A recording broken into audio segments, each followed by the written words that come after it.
Hello everyone, ज्ञान जग के इस यूट्यूब चैनल में आप सभी का स्वागत है। जैसा कि आप स्क्रीन पर देख रहे होंगे, कार्यालय जिला एवं सत्र न्यायाधीश रायपुर छत्तीसगढ़ के द्वारा सीधी भर्ती हेतु यह विज्ञापन जारी किया गया है। तो चलिए देखते हैं कि कौन कौन से पदों के लिए यह विज्ञापन जारी किया गया है। तो यहाँ आप स्क्रीन पर स्पष्ट देख रहे होंगे, स्टेनोग्राफर अंग्रेजी, स्टेनोग्राफर हिंदी, सहायक ग्रेड 3 तथा भृत्य के लिए आवेदन पत्र यहाँ पर सीधी भर्ती हेतु मंगाए गए हैं। तो यहाँ आप देख सकते होंगे कुल रिक्त पदों की संख्या। तो स्टेनोग्राफर अंग्रेजी के लिए 2, हिंदी के लिए 3, सहायक ग्रेड 3 के लिए 50 और भृत्य के लिए टोटल 5 पोस्ट हैं। और इस तरह से यहाँ पर आप आरक्षित पद और अनारक्षित पद भी देख सकते हैं कि एसटी, एससी तथा ओबीसी के लिए कितने आरक्षण या कितने पद आरक्षित किए गए हैं। तो ये थी कुल पदों की संख्या। अब हम लोग देखते हैं कि ऑनलाइन आवेदन करने की तिथि क्या है। तो ऑनलाइन आवेदन पत्र प्रस्तुत करने की प्रारंभिक तिथि 29/12/2021 11 बजे से तथा आवेदन पत्र प्रस्तुत करने की अंतिम तिथि 31/1/2022 संध्या 5 बजे। ध्यान रखिएगा, ऑनलाइन आवेदन पत्र नहीं मंगाए गए हैं। आवेदन पत्र आपको कैसे करना है, अप्लाई कैसे करना है, इसके लिए जानकारी हम लोग वीडियो में बता रहे हैं। आप वीडियो लास्ट तक देखिए। तो ये थी तिथियाँ। अब हम लोग देखते हैं क्या आवश्यक योग्यता होनी चाहिए। तो आप यहाँ देख सकते हैं भर्ती की पात्रता एवं शर्तें। तो स्टेनोग्राफर अंग्रेजी पद के लिए आप देख सकते हैं कि आवेदन क्या क्या शर्तें आवेदक के पास होनी चाहिए, कि क्या योग्यता होनी चाहिए। तो शैक्षणिक योग्यता सबसे पहले भारत का नागरिक होना चाहिए। अगर उम्मीदवार अनारक्षित वर्ग से है तो उसके स्नातक में 45% न्यूनतम होने चाहिए और यदि वह आरक्षित वर्ग का है तो उसके स्नातक में न्यूनतम 40% अंक होने चाहिए। साथ ही साथ उसके पास छत्तीसगढ़ या मध्य प्रदेश से शीघ्र लेखन तथा मुद्र लेखन की परीक्षा उत्तीर्ण की होनी चाहिए। उसके पास उत्तीर्ण करने का प्रमाण पत्र होना चाहिए और किसी विश्वविद्यालय से 1 वर्षीय कंप्यूटर में डिप्लोमा होना चाहिए। Diploma in computer application, COPA या आप कह सकते हैं पीजीडीसी, डीसीए, ये सारी 1 वर्षीय डिप्लोमा कंप्यूटर एप्लीकेशन में होनी चाहिए। तो ये क्या है, ये आवश्यक शैक्षणिक योग्यता है स्टेनोग्राफर अंग्रेजी पद के लिए। और इसका आप लोग वेतन देख सकते हैं, वेतन लेवल 7 पे के अनुसार यहाँ पर लेवल 7 है और रुपया 28,700 लेकर 51,300। बात करें हम लोग स्टेनोग्राफर हिंदी के लिए, तो अगेन यहाँ पर भी सेम चीज़ें दी हुई हैं कि भारत का नागरिक होना चाहिए, किसी मान्यता प्राप्त विश्वविद्यालय से। अगर अनारक्षित वर्ग का है तो स्नातक में 45% और आरक्षित वर्ग से है तो स्नातक में न्यूनतम 40% अंक होनी चाहिए। अगेन छत्तीसगढ़ या मध्य प्रदेश शीघ्र लेखन तथा मुद्र लेखन बोर्ड परीक्षा के द्वारा यहाँ पर शीघ्र लेखन या मुद्र लेखन की परीक्षा उत्तीर्ण होनी चाहिए। 1 वर्षीय डिप्लोमा होनी चाहिए। आप देख सकते हैं कंप्यूटर की डिप्लोमा होनी चाहिए। नेक्स्ट, सहायक ग्रेड 3 के बारे में आप लोग देखते हैं। तो सहायक ग्रेड 3 के बारे में क्या शैक्षणिक योग्यता, तो आवेदक भारत का नागरिक होना चाहिए। और अगेन ये फिर वही बातें हैं कि न्यूनतम 45%, अगर आरक्षित वर्ग से नहीं है तो अनारक्षित वर्ग से है तो 45% और अगर आरक्षित वर्ग से है तो 40% अंक। साथ ही साथ यहाँ आप देख सकते हैं छत्तीसगढ़ या मध्य प्रदेश शीघ्र लेखन तथा मुद्र लेखन परीक्षा बोर्ड या शासन द्वारा मान्यता प्राप्त किसी अन्य समकक्ष बोर्ड द्वारा हिंदी मुद्र लेखन परीक्षा उत्तीर्ण करने का प्रमाण पत्र होना चाहिए और 1 वर्षीय डिप्लोमा होना चाहिए कंप्यूटर में। तो ये सारी क्या है, योग्यता है।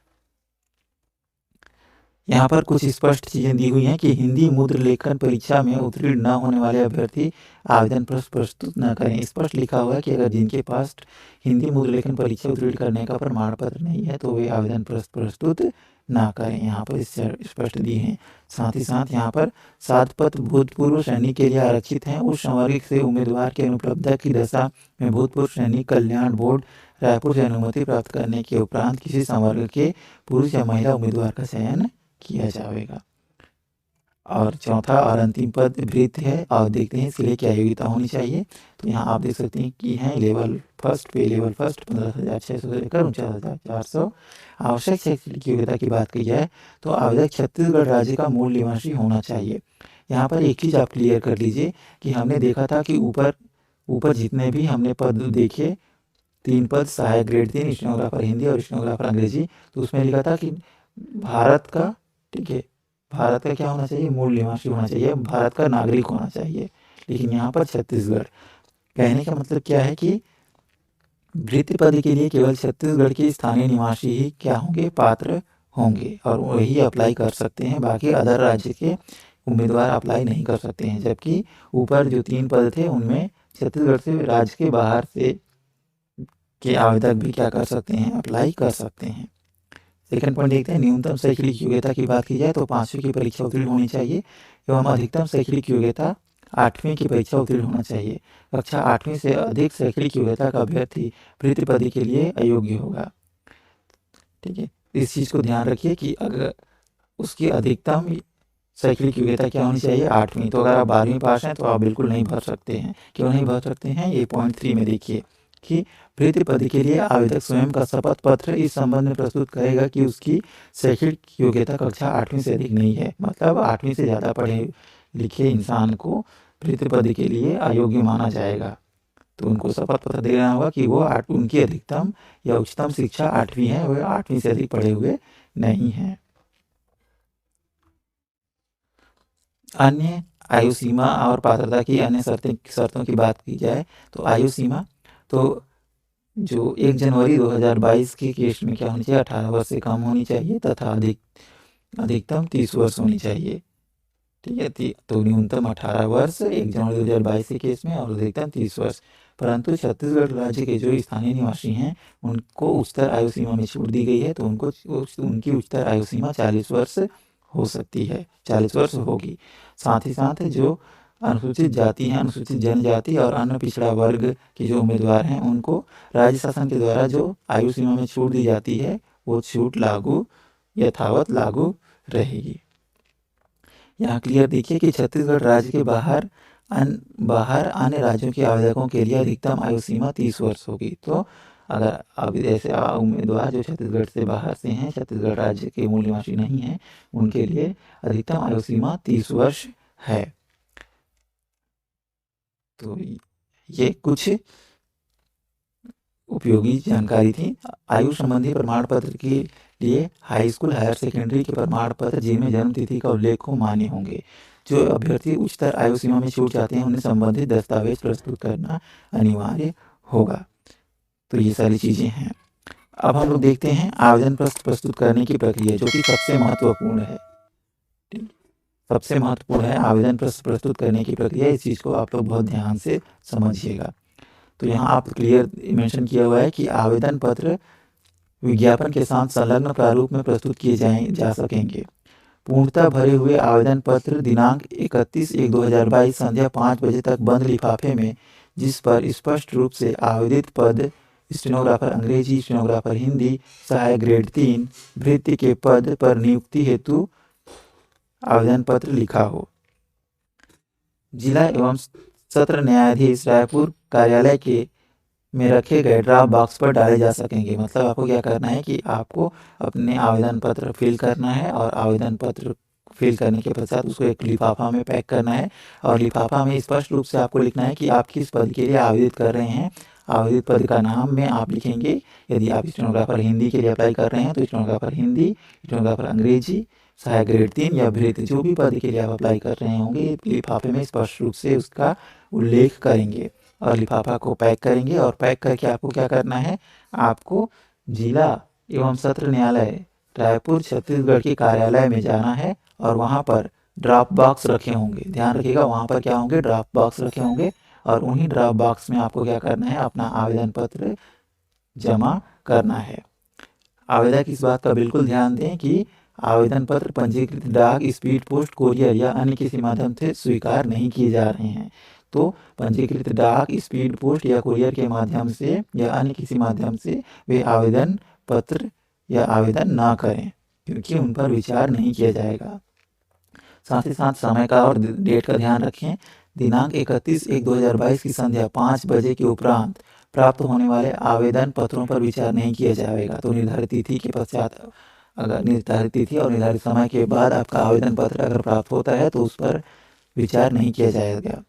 आवेदन पत्र के साथ शैक्षणिक योग्यता, जाति, निवास, विकलांगता आदि से संबंधित समस्त आवश्यक प्रमाण पत्रों की स्वप्रमाणित छायाप्रति संलग्न करना अनिवार्य है। तो आपकी जो भी मार्कशीट वगैरह हैं और जो भी जाति, निवास है, उन सभी को क्या करना है, लिफाफे में पैक करके आपको क्या करना है, सेंड करना है।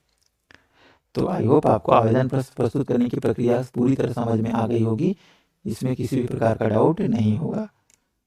अब हम लोग आगे देखते हैं नियुक्ति हेतु चयन विधि, किस प्रकार से चयन किया जाएगा। तो स्टेनोग्राफर अंग्रेजी के लिए कौशल परीक्षा ली जाएगी, जिसमें क्या होगा, 100 अंक का कौशल परीक्षा होगा और कौशल परीक्षा उबंटू लाइनक्स में ली जाएगी। तो आप देख सकते हैं 100 अंक का कौशल परीक्षा होगा और उसी के अनुसार फिर मेरिट तैयार की जाएगी। इसी प्रकार स्टेनोग्राफर हिंदी के लिए कौशल परीक्षा होगा। तो आप देख सकते हैं 100 शब्द प्रति मिनट की गति 5 मिनट में हिंदी श्रुतिलेख दिया जाएगा और उसके अनुसार कौशल परीक्षा दी जाएगी। यह कौशल परीक्षा भी 100 अंकों की होगी और अगेन यह कौशल परीक्षा भी उबंटू लाइनक्स में ली जाएगी। अब हम लोग बात करते हैं सहायक ग्रेड 3 के बारे में। तो सहायक ग्रेड 3 कौशल परीक्षा क्या होगा, इसमें उम्मीदवार को लगभग 250 शब्द की हिंदी गद्यांश को निर्धारित 10 मिनट की सीमा में टाइप करना है, शुद्धता के साथ टाइप करना है। और यहाँ पर नेगेटिव मार्किंग है, ध्यान रखिएगा, तीनों में 1/5 अंक काटा जाएगा। ठीक है, अगेन यह 100 अंक की यह कौशल परीक्षा होगी और यह भी क्या होगी, उबंटू लाइनक्स में ली जाएगी। तो ये तो हो गया कि चयन विधि क्या होगी, किस प्रकार के सिलेक्शन प्रोसेस होंगे। अब चयन सूची और प्रतीक्षा सूची किस तरह से जारी की जाएगी, इसके बारे में भी देख लीजिए। तो जो कौशल परीक्षा होगा या स्किल टेस्ट होगा, तो कौशल परीक्षा में प्राप्त अंकों के आधार पर क्या किया जाएगा, मेरिट बनाई जाएगी और उसी के आधार पर फिर क्या किया जाएगा, जो अधिकतम अंक होंगे वो मेरिट में सबसे पहले होंगे और अलग अलग कैटेगरी वाइज इसकी मेरिट तैयार की जाएगी और उन्हीं के आधार पर फिर क्या होगा, अंतिम चयन किया जाएगा। तो ये थी चयन सूची की किस प्रकार से जारी होंगे। अब चौथे पद जो कि भृत्य पद के लिए है, इसके बारे में भी देख लेते हैं। तो इस चीज़ को बहुत ध्यान से समझिएगा कि इसमें किस प्रकार की चयन सूची दी गई है, चयन प्रक्रिया दी गई है। तो भृत्य पद हेतु चयन प्रक्रिया उक्त पद हेतु निर्धारित न्यूनतम शैक्षणिक योग्यता अर्थात कक्षा 5वीं में प्राप्त अंक की प्रावीण्यता पर आधारित होगी। मतलब 5वीं में प्राप्त अंक के आधार पर क्या होगा, मेरिट का चयन की मेरिट तैयार होगी तथा वर्गवार मेरिट सूची तैयार की जाएगी। समान अंक की दशा में जन्मतिथि के आधार पर वरिष्ठ को अवसर दिया जाएगा। अगर किसी भी 2 अभ्यर्थी के समान अंक हो जाते हैं तो जिनका डेट ऑफ बर्थ या फिर जिनका आयु अधिक होगा उनको प्राथमिकता दी जाएगी। भृत्य पद हेतु कोई साक्षात्कार नहीं लिया जाएगा, तो यहाँ पर कोई साक्षात्कार नहीं होगा। जन्मतिथि समान होने पर अंग्रेजी वर्णमाला के अनुसार जिस आवेदक का नाम प्रथम आएगा उनका चयन किया जाएगा। अब यहाँ देख सकते हैं कि अगर यहाँ पर एक चीज़ बहुत क्लियर करना बहुत ही आवश्यक है कि अगर सपोज अगर हम बात करते हैं 2 उम्मीदवार हैं, एक है, ठीक है, एक है अखिल और दूसरा है निखिल। ठीक है, इनका क्या है, 5th में 5वीं में इसका क्या है, इसका भी 80% है, इसका भी 80%। तो इसमें क्या होगा, अगर दोनों के मार्क्स क्या है, समान है, तो फिर क्या होगा, जिनका एज, ठीक है, जिनका एज ज़्यादा है फिर उनको प्राथमिकता दी जाएगी। अगर एज भी समान है दोनों के, मान लीजिए इसका भी एज समान है, इसका भी समान है, तो अब जिनका नाम अल्फ़ाबेटिकली इंग्लिश के जो वर्णमाला है उसमें अल्फ़ाबेटिकली पहले आता है उनको प्राथमिकता दी जाएगी। अगर दोनों का एज समान है, मार्क्स भी समान है, तो फिर अखिल को प्राथमिकता दी जाएगी, निखिल को बाद में। ठीक है, तो यहाँ पर आप देख सकते हैं कि स्पष्ट लिखा होगा कि अंग्रेजी वर्णमाला के अनुसार जिस आवेदक का नाम प्रथम आएगा उनका चयन किया जाएगा। चयनित उम्मीदवार की सर्वप्रथम अंतिम सूची तैयार की जाएगी जिसका प्रकाशन कार्यालय की वेबसाइट एवं कार्यालय की सूचना पटल में किया जाएगा। तो स्पष्ट आपको यह क्लियर हो गया होगा कि चयन प्रक्रिया किस तरह से होगी। तो अगर आपको वीडियो पसंद आया हो तो वीडियो को लाइक करें। आवेदन पत्र आपको कैसे भरना है इसके लिए मैं अलग से वीडियो बनाऊंगा, तो उसके लिए भी हमारे चैनल को सब्सक्राइब करके रखें और यूट्यूब की बेल नोटिफिकेशन को प्रेस करके रखें ताकि आपको नोटिफिकेशन मिलती रहे। बाकी अगर वीडियो आपको पसंद आया होगा तो वीडियो को लाइक करें, चैनल को सब्सक्राइब करें ताकि आपको इसी तरह की अपडेट समय समय पर मिलते रहें।